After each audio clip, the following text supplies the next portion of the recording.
On a cette possibilité aujourd'hui, cette opportunité de lancer une nouvelle offre de service auprès de nos ressortissants agricoles, à la fois exploitants et retraités agricoles. Donc c'est inédit, c'est une nouvelle offre de service qu'on leur propose.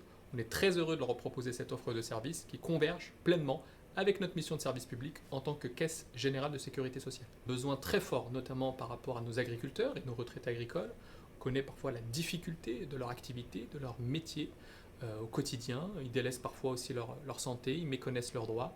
Donc face à ces fragilités qui sont rencontrées par nos ressortissants agricoles, conjuguées aussi à de la précarité, l'enjeu aussi de santé et d'accompagnement médico-social est fondamental.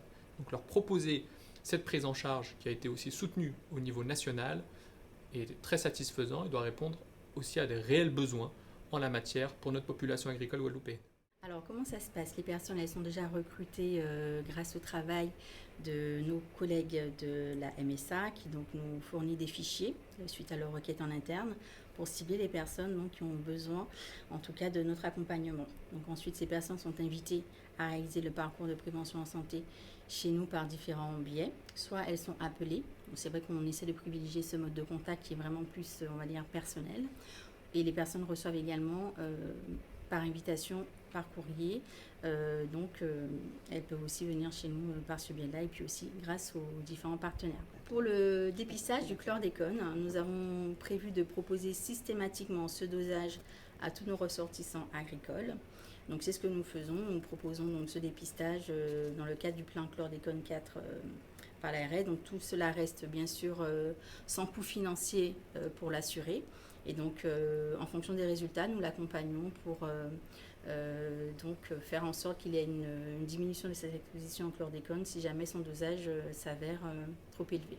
Donc, je pense que c'est particulièrement une très bonne chose pour les agriculteurs parce que l'agriculteur est confronté aux aléas climatiques et il est confronté à des performances qui ne sont pas, de manière générale, les mêmes performances que tout le monde qui travaille et qui doit tirer un revenu de ce qu'il fait est confronté. L'offre de service pour nos ressortissants agricoles afin de bénéficier du centre d'examen de santé, elle est en vigueur depuis juin 2024. Ça a démarré et aujourd'hui, notamment pour nos ressortissants agricoles, on est déjà à une trentaine de ressortissants agricoles qui ont pu bénéficier du centre d'examen de santé et avec le déploiement de notre plan de communication, on espère que ça va aller crescendo et qu'on aura, comme je l'ai dit tout à l'heure, une mobilisation importante auprès de nos ressortissants agricoles guadeloupéens.